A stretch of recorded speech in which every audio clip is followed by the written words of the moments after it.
એની સાથે માત્ર તાદાત્મ્ય કરી અને હું કરું છું એવું અભિમાન કરવામાં આવે છે.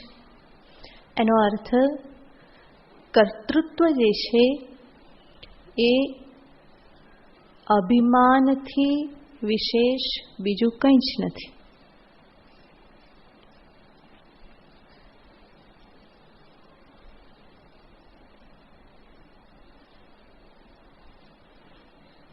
અને અભિમાનનો અર્થ છે ક્યાંક તાદાત્મ્યપૂર્વક કંઈક માની લેવું.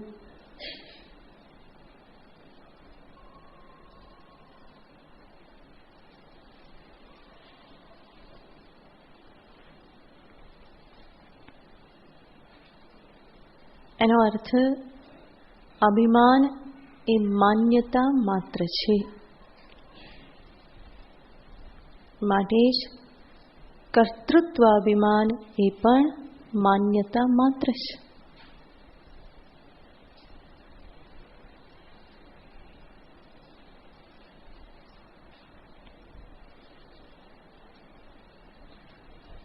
તત્વ અવિકારી નિર્ગુણ છે. ક્યારેય કોઈ વિકાર પરિવર્તન એમાં સંભવ જ નથી. ચૈતન્ય શુદ્ધ સામાન્ય ચૈતન્યને સામે રાખીને જોઈએ તો એમાં કોઈ કર્તૃત્વ સંભવ નથી. જેવી રીતે આકાશમાં કોઈ કર્તૃત્વ નથી. આ શરીરમાં પણ આકાશ છે, પરંતુ એ આકાશ શરીર દ્વારા થતા કર્મોને હું કરું છું એ પ્રમાણે માનતું નથી કે શરીર દ્વારા થતા કર્મોથી એ ક્યારેય પણ લેપાતું નથી. શરીરના અણુએ અણુમાં વ્યાપ્ત હોવા છતાં પણ એવી જ રીતે શુદ્ધ સામાન્ય ચૈતન્ય સર્વ શરીરોમાં વ્યાપ્ત હોવા છતાં પણ શરીર દ્વારા થતા વ્યવહારો કે વિકારોથી એ ક્યારેય પણ લેપાયમાન થતું નથી. એનાથી એ સંપૂર્ણ અસંગ છે, અલેપ છે. ક્યારેય પણ એની સાથે તાદાત્મ્ય કેળવી અને એની સાથે જોડાતો નથી. અને એટલા માટે જ શરીર દ્વારા ઉપાધિ દ્વારા થતા સર્વ વ્યવહારોની વચ્ચે પણ આત્મા નિત્ય અકર્તા જ છે.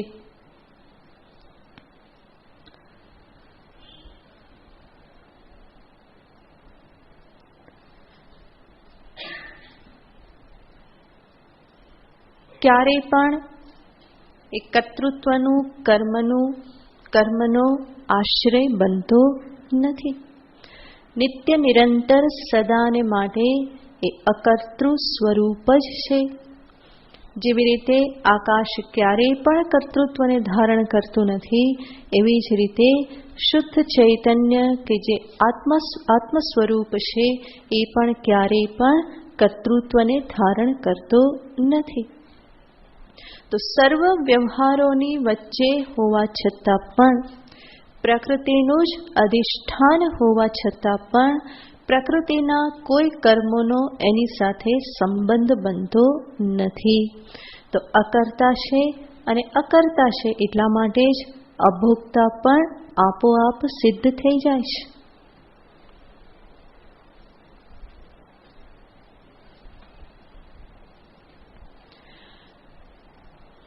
બલ્કि શાસ્ત્ર કહેશે જો આત્મા કરતા હોય તો એ ક્યારેય પણ મુક્ત થઈ શકે નહીં. પણ હકીકત એનાથી ઉલટી છે. આત્મા નિત્ય મુક્ત છે, મોક્ષ એનું સ્વરૂપ જ છે અને માટે જ એ ક્યારેય પણ કરતા હોઈ શકે નહીં. આત્મા કર્ત્રાદિ રૂપશ્ચેત માં કાંક્ષી તર્હિ મુક્તતામ નહીં સ્વભાવો ભાવાનામ વ્યાવર્તે દંષ્ણવત રવેહ. સુરેશ્વરાચાર્યજી કહે છે, આત્મા કર્તાદિરૂપશ્ચેત, આત્મા જો કરતા ભોગતા સ્વરૂપ હોય તો પછી એની મુક્તિની અપેક્ષા તમે છોડી દો. કારણ કે ખરેખર જો એ કરનારો હોય તો જે કરે છે એ ભોગવવા માટે ફરી ફરીને સંસારમાં આવવું જ પડે. પરંતુ એ પ્રમાણે એ નથી, એનો સ્વભાવ છે નિત્ય મુક્તતા, મોક્ષ એનો સ્વભાવ છે. માટે જ એમાં કર્તૃત્વને કોઈ કાળે કોઈ દેશમાં એને સ્થાન છે જ નહીં. તો પ્રકૃતિમાં કર્મ થાય છે અને આત્મા સંપૂર્ણપણે અકર્તા, એનાથી નિર્લેપ છે. ભગવાનજી જે આગળ સમદર્શનની વાત કરી, એ દર્શન કયા તત્વમાં કરવાનું છે? આત્મ તત્વમાં. તો પ્રકૃતિના ગુણોમાં, ગુણોને લઈને કર્મમાં ભેદ હોવા છતાં પણ એ સર્વની પાછળ વ્યાપ્ત, સર્વમાં અનુગત, આકાશવત સૂક્ષ્મ જે સામાન્ય ચૈતન્ય, શુદ્ધ ચૈતન્ય સ્વરૂપ આત્મા જે છે એ સર્વમાં સમાન રૂપે વ્યાપ્ત છે. અને એ તત્વને જ સમતત્વ રૂપે, સમદર્શન રૂપે એને જોવાનું છે. તો ભગવાને જ્યારે વાત કરી સમમ પશ્યન હિ સર્વત્ર, તો ત્યાં સમત્વ દ્રષ્ટિ પ્રકૃતિના ક્ષેત્રમાં, ગુણોમાં કે કર્મમાં કરવાનું કહેવામાં આવ્યું નથી. એ સર્વ ભેદ, સર્વ વિવિધતા હોવા છતાં પણ એ સર્વમાં વ્યાપ્ત જે છે એ કયું તત્વ છે? એક જ તત્વ છે. અને એમાં કોઈ વિવિધતા નથી. એ કેવું છે? સમતત્વ છે. માટે પ્રકૃતિમાં અનેકતા, વૈવિધ્ય, કર્મ વૈવિધ્ય, ગુણ વૈવિધ્ય હોવા છતાં પણ પ્રકૃતિમાં અણુએ અણુમાં વ્યાપ્ત સર્વવ્યાપક તત્વ પરમેશ્વર પરમાત્મા એ એક સ્વરૂપ જ છે. અને એનું જ દર્શન એકત્વ રૂપે કરવાનું છે. એને જ ભગવાન અહીંયા સમદર્શન તરીકે કહેશે. માટે કોઈ વિરોધ રહેલો નથી. આટલું કહ્યા પછી ભગવાન આગળના શ્લોકમાં ફરી એ દ્રષ્ટિની વાત કરે છે કે આ પ્રમાણે જે જુએ છે એ જ વાસ્તવમાં બ્રહ્મ તત્વને પ્રાપ્ત કરે છે. આગળનો શ્લોક. યદા ભૂત પૃથક ભાવમ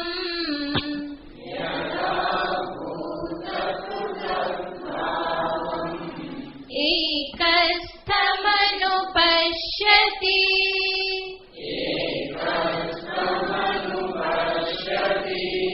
તત એવ ચ વિસ્તારમ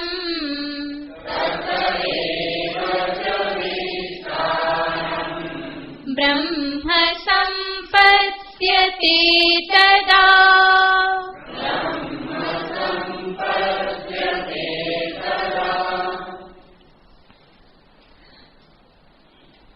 તદા બ્રહ્મ સંપદ્યતે, તદા ત્યારે બ્રહ્મને પામે છે, સંપદ્યતે પામે છે, ત્યારે જ એ બ્રહ્મરૂપ બની રહેશે. ક્યારે? યદા ભૂત પૃથક ભાવમ એકસ્થમ અનુપશ્યતિ. ભૂતોના પૃથક ભાવને, ભૂતોના પૃથક ભાવને એનો અર્થ છે સર્વ ઉપાધિઓ, દેહ, પ્રકૃતિનું આ જે કંઈ પણ નિર્માણ છે કે જ્યાં પૃથકતા, ભિન્નતા, અનેકતા દેખાય છે. એ અનેકતાને, પૃથક ભાવને જ્યારે એકસ્થમ અનુપશ્યતિ, એ બધું જ એકમાં જ સ્થિત છે એ પ્રમાણે જ્યારે અનુપશ્યતિ જુએ છે.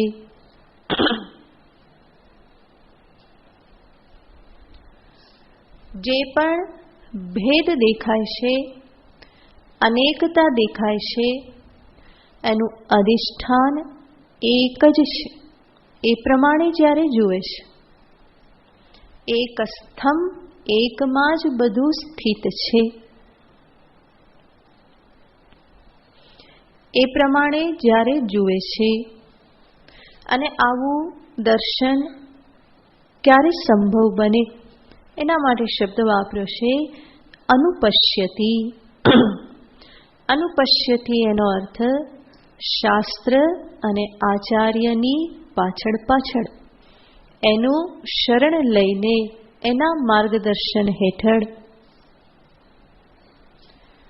પશ્યતિ જુએ છે, અનુપશ્યતિ પાછળ પાછળ જુએ છે.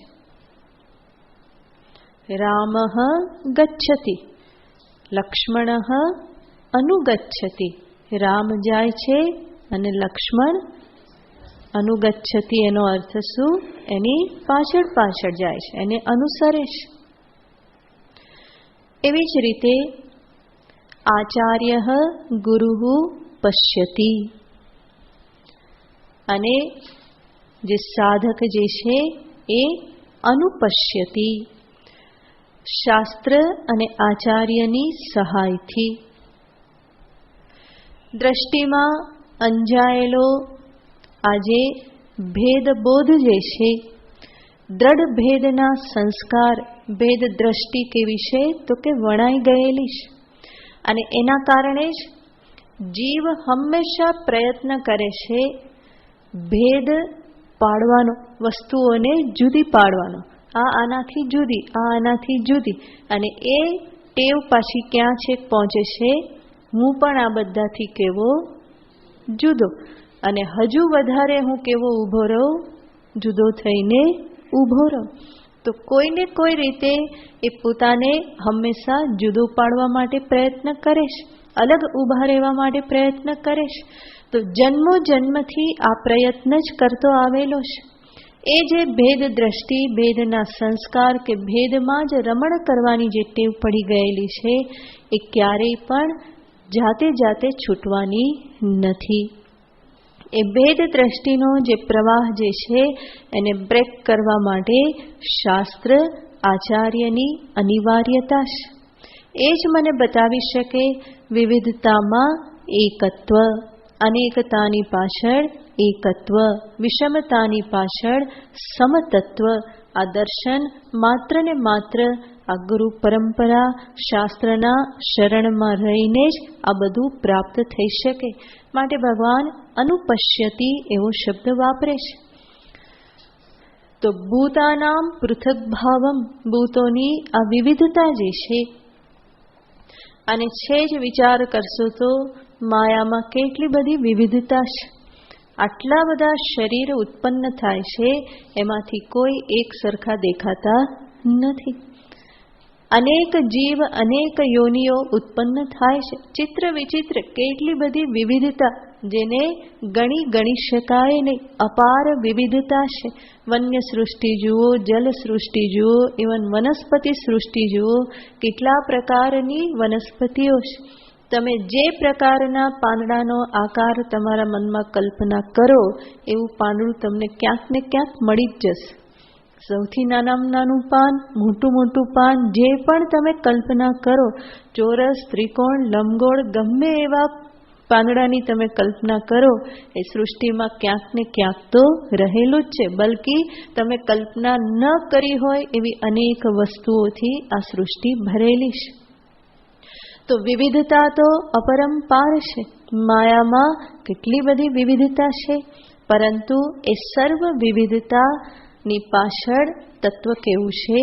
એક જ છે.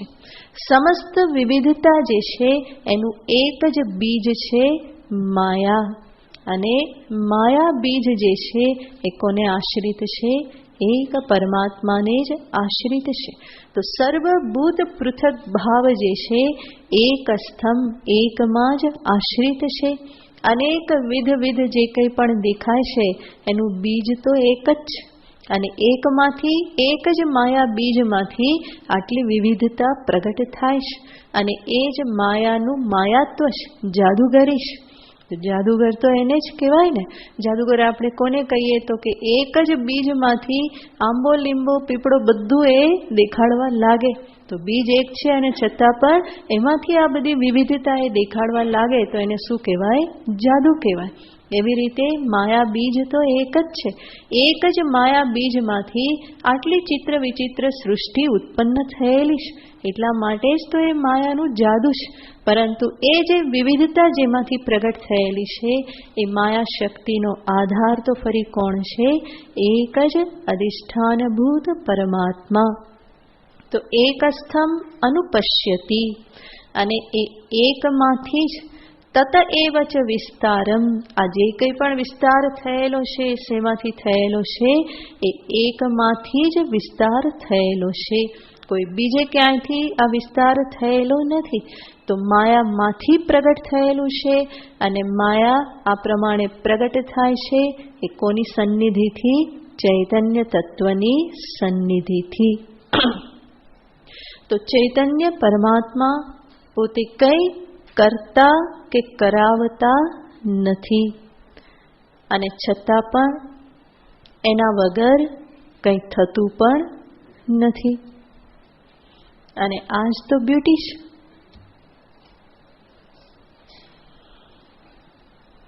નવદ્વારે પુરે દેહી નૈવ કુર્વન્ન કારયન.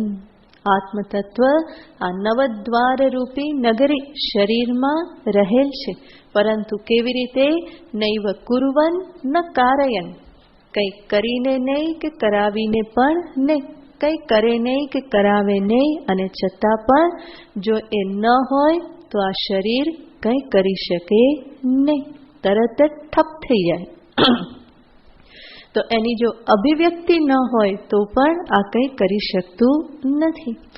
તો સ્વરૂપથી અકર્તા છે, અકારયિતા છે, અને છતાં પણ એના વગર કંઈ થઈ શકતું નથી. માટે જ ભગવાન ચોથા અધ્યાયમાં કહી ચૂક્યા, ચાતુર્વર્ણ્યમ મયા સૃષ્ટમ. આ ચાતુર્વર્ણ્યની સૃષ્ટિ મેં કરેલી છે. તસ્ય કર્તારમ અપી મામ અકર્તારમ વિદ્ધિ. એનો હું કરતા છું, અને છતાં પણ તું મને શું જાણ? અકર્તા જાણ. કારણ કે ચૈતન્ય આત્મ વગર કંઈ પણ સંભવ બનવાનું નથી.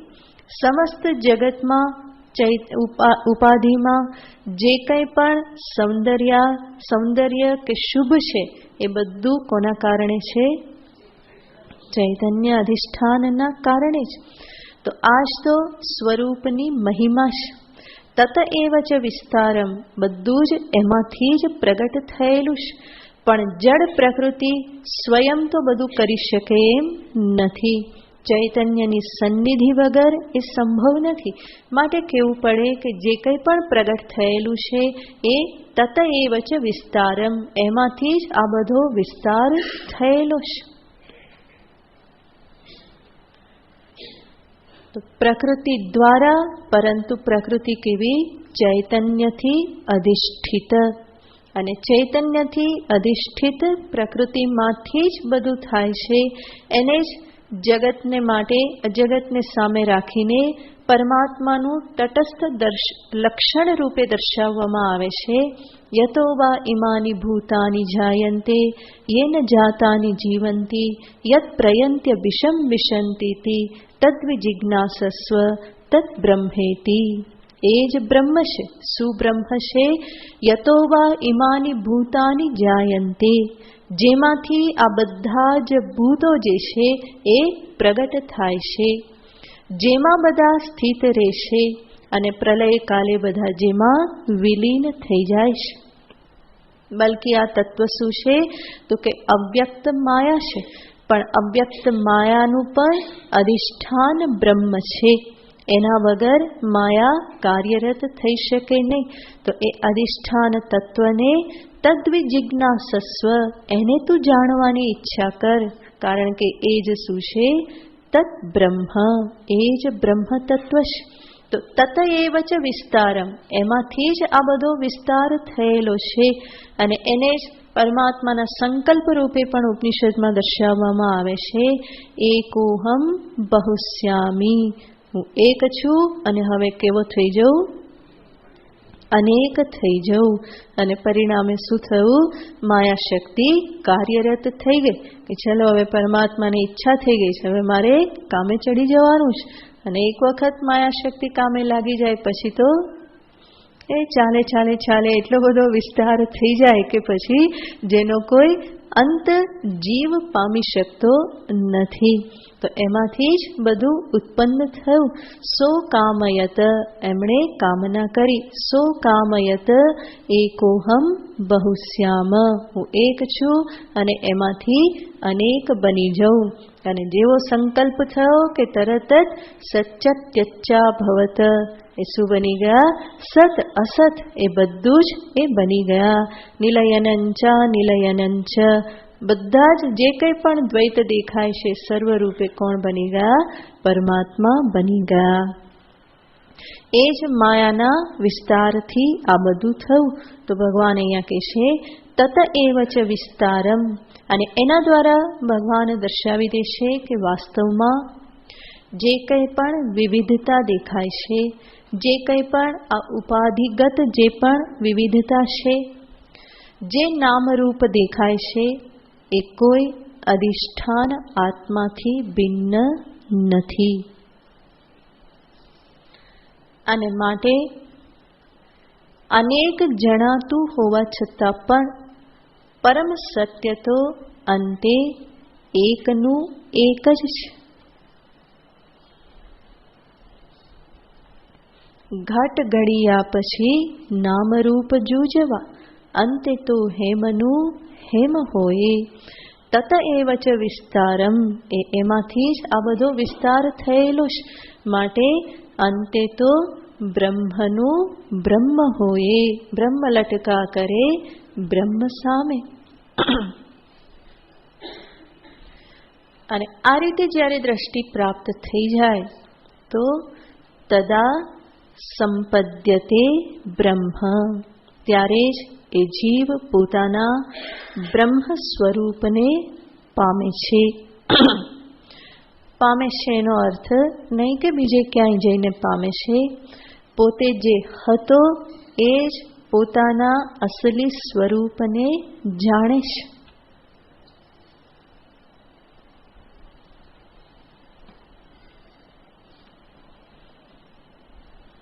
જ્યારે શુદ્ધ સામાન્ય ચૈતન્ય તત્વમાં જ મારો અહંભાવ થઈ જાય, હું એ જ છું, તો પછી આ આખો વિસ્તાર જે છે એ કોનો વિસ્તાર છે?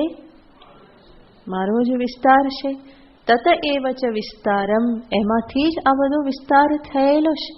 માટે જ ઉપનિષદના ઋષિ કહે છે મય્યેવ સકલમ જાતમ મય્ સર્વમ પ્રતિષ્ઠિતમ મય્ સર્વમ લયમ યાતિ તસ્માત અદ્વયમ બ્રહ્મ અસ્મિ. કૈવલ્ય ઉપનિષદમાં કહે છે મારામાંથી જ આ બધું ઉત્પન્ન થયેલું છે. અને મારામાંથી એટલે શેમાંથી? નહીં કે આ 3.5 હાથના શરીરમાંથી, પરંતુ મારામાંથી એટલે એ જ બ્રહ્મ જે સર્વ માયાનું અધિષ્ઠાન છે, એવો હું બ્રહ્મ સ્વરૂપ. તો મારામાંથી જ, મારા જ ચૈતન્ય સ્વરૂપમાંથી આ બધું ઉત્પન્ન થયું છે, એમાં જ સ્થિત છે, એમાં જ લય પામે છે. અને માટે હું કોણ છું? અદ્વિતીય બ્રહ્મ છું. તો બ્રહ્મ સંપદ્યતે તદા, પોતાનું જે સર્વવ્યાપક અખંડ અવિચ્છિન્ન અનંત નિત્ય શુદ્ધ બુદ્ધ મુક્ત સ્વભાવ જે સ્વરૂપ છે, બ્રહ્મ સ્વરૂપ, એને જ એ સંપદ્યતે પામે છે. અને આ બ્રહ્મ સ્વરૂપને પામવું, સમજી અને એમાં સ્થિત થવું, એ જ વાસ્તવમાં અને એ એક જ માત્ર કર્તવ્ય છે. વાસ્તવિક કર્તવ્ય એ છે અને એ જ માત્ર કર્તવ્ય છે. એને જ માત્ર સમજવું એ જ પરમ કર્તવ્ય છે. કારણ કે પરમ શાંતિ, અનંત આનંદ, સુખ આ બધું એમાં જ પ્રાપ્ત થાય એવું છે.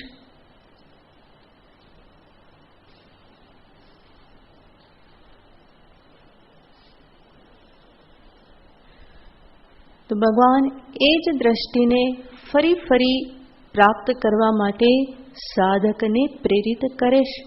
તમે જોશો 13મો અધ્યાય જાણે કે એક સાક્ષાત ઉપનિષદ જેવો જ છે.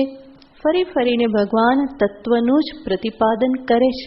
જ્યારે ગીતાજીનો 13મો અધ્યાય ભણીએ તો એવું નહીં લાગે કે ગીતાજી ભણીએ, શું ભણતા હોય એવું લાગે, ઉપનિષદ ભણતા એવું લાગે. કારણ કે ફરી ફરીને ભગવાન એ જ પ્રકૃતિ પુરુષ જીવ બ્રહ્મ ઐક્ય, પ્રકૃતિ પુરુષ વિવેક, જગત મિથ્યાત્વ, એની જ ફરી ફરીને ભગવાન વાત કરે છે. તો અહીંયા પણ બ્રહ્મ સ્વરૂપની વાત કરી. હવે જ્યારે અહીંયા એવું કીધું કે સર્વભૂતોની પાછળ એક જ બ્રહ્મ તત્વ રહેલ છે, સર્વ દેહમાં એક જ આત્મ ચૈતન્ય વ્યાપ્ત છે, તો કોઈ શંકા કરનારો કે એક દેહને સંભાળવો અને એના દોષોથી બચવું, એક મનને સંભાળવું અને એના દોષથી બચવું, એ પણ કેટલું બધું અઘરું છે.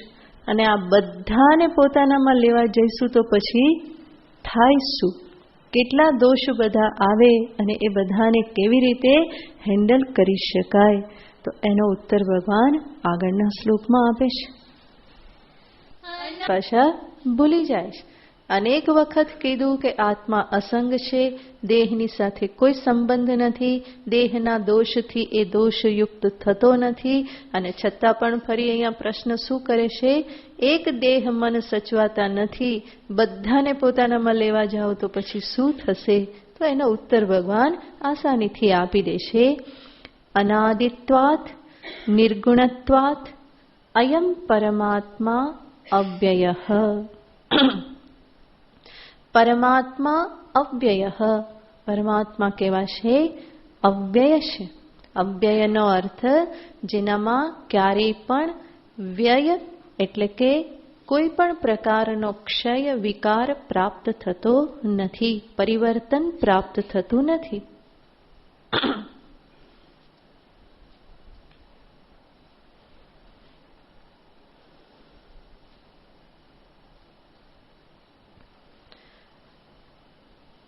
અને સાથે સાથે ભગવાન અહીંયા શબ્દ વાપરે છે અયમ પરમાત્મા. અયમ એટલે આ. અને આ કોને કહેવાય? જે સામે હોય, અનુભવમાં આવતું હોય, જેના માટે કોઈ કલ્પના કરવાની નથી. તો ભગવાન કહે છે કે અર્જુન, હું જે પરમાત્માની સમતત્વની અધિષ્ઠાન બ્રહ્મની વાત કરું છું એ કોઈ સાતમા આસમાનમાં બેઠેલું નથી, પરંતુ કોણ? અયમ પરમાત્મા. ગુરુ શિષ્યની છાતી પર આંગળી મૂકીને કહે કે આ પરમાત્મા કેવા છે? અવ્યયઃ. અયમ પરમાત્મા અવ્યયઃ. અયમ એટલે આ કે જે તું તારું પોતાનું સ્વરૂપ, આ પરમાત્મા સ્વરૂપ જે છે, આત્મ ચૈતન્ય, એ સ્વરૂપથી કેવું છે? અવ્યયઃ. અવ્યય જેનો વ્યય થતો નથી, જેમાં વિકાર પ્રાપ્ત થતો નથી. શા માટે નથી થતો? એના માટે ભગવાન બે કારણ આપે છે. અનાદિત્વાત નિર્ગુણત્વાત. કારણ કે આત્મા કેવો છે? અનાદિ છે. અનાદિ છે એનો અર્થ જે અજન્મા છે.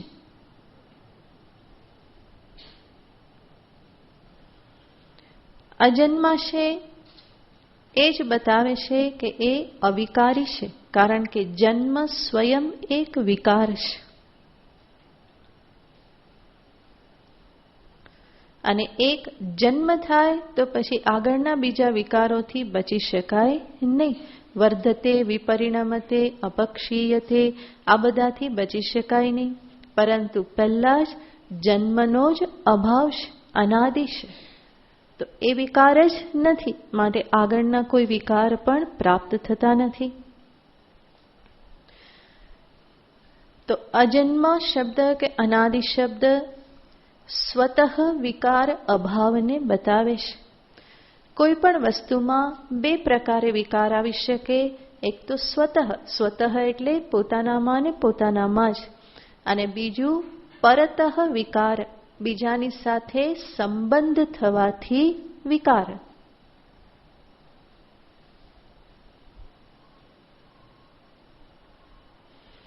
જેવી રીતે દૂધનો દહીંની સાથે સંબંધ થાય તો શું થઈ જાય?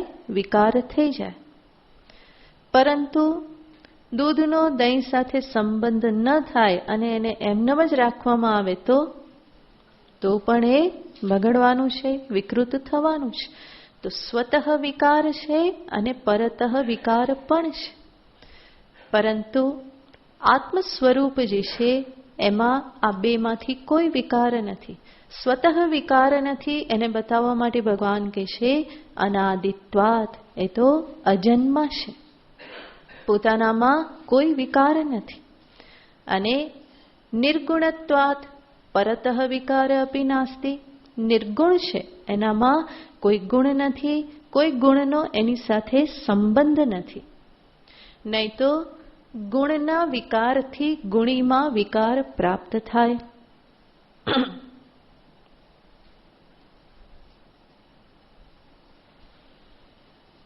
ગુણ બદલાયા તો ગુણી પણ બદલાય કહેવાય.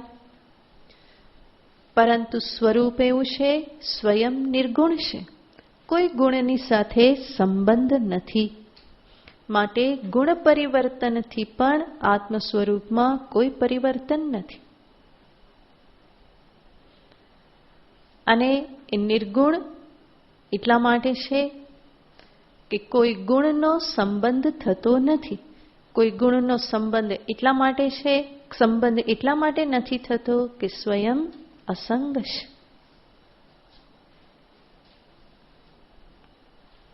અને અસંગત્વના કારણે જ સર્વ દેહમાં વ્યાપ્ત હોવા છતાં દેહના કોઈ દોષથી લેપાયમાન થતો નથી.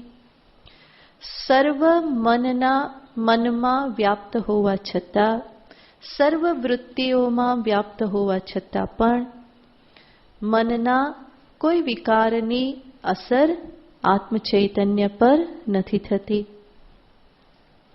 માટે જ એ ચિંતા કરવાની જરૂર નથી કે આ બધા દેહના દોષ એને લાગી જશે, મનના દોષ એને લાગી જશે. એ ચિંતા કરવાની કોઈ જરૂર નથી.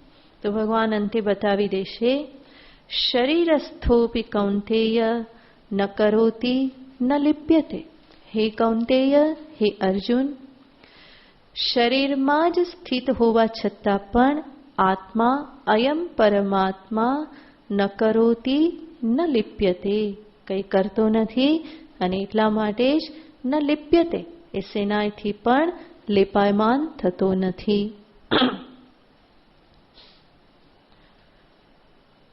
તો સર્વ દેહ, સર્વ ઇન્દ્રિય, સર્વ મન આમાં જ એ સ્થિત છે.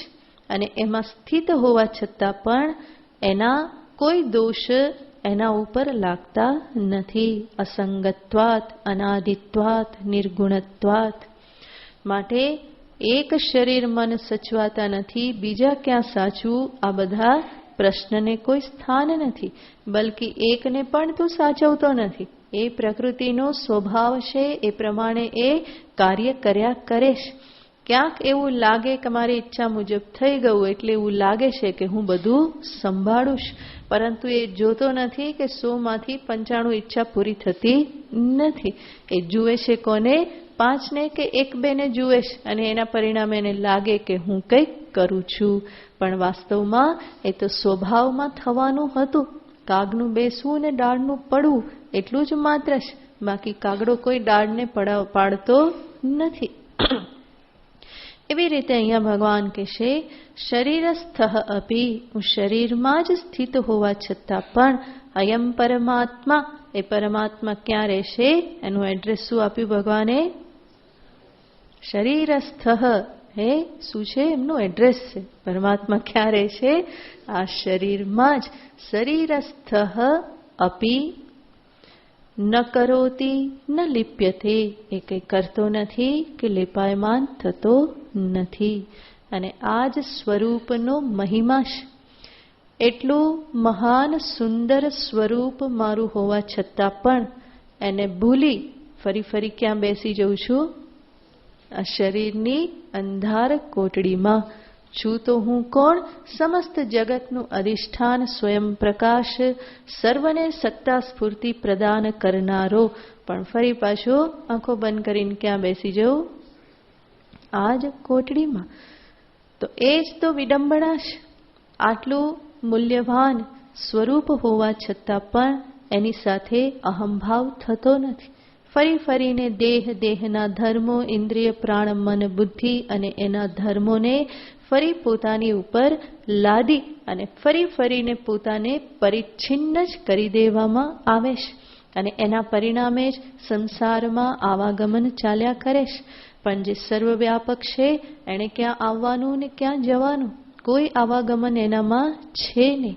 અને સૌથી વધારે સુંદર વસ્તુ તો એ છે, જે સ્વરૂપની વાત કરવામાં આવે છે એ નિત્ય સિદ્ધ છે. એને મારે ઉત્પન્ન કરવાનું નથી, બનાવવાનું નથી, શુદ્ધ કરવાનું નથી. માત્ર જે છે એ હકીકતનો માત્ર સ્વીકાર કરવાનો છે. અને ભગવાન અહીંયા એ જ હકીકતને ફરી ફરીને દર્શાવી રહેલા છે. આગળ પણ એ જ વાત કરવાના છે. પછી જોઈશું. ઓમ પૂર્ણમદઃ પૂર્ણમિદં પૂર્ણાત પૂર્ણમુદચ્યતે પૂર્ણસ્ય પૂર્ણમાદાય પૂર્ણમેવાવશિષ્યતે. ઓમ શાંતિ શાંતિ શાંતિ. હરિ ઓમ શ્રી ગુરુભ્યો નમઃ. હરિ ઓમ.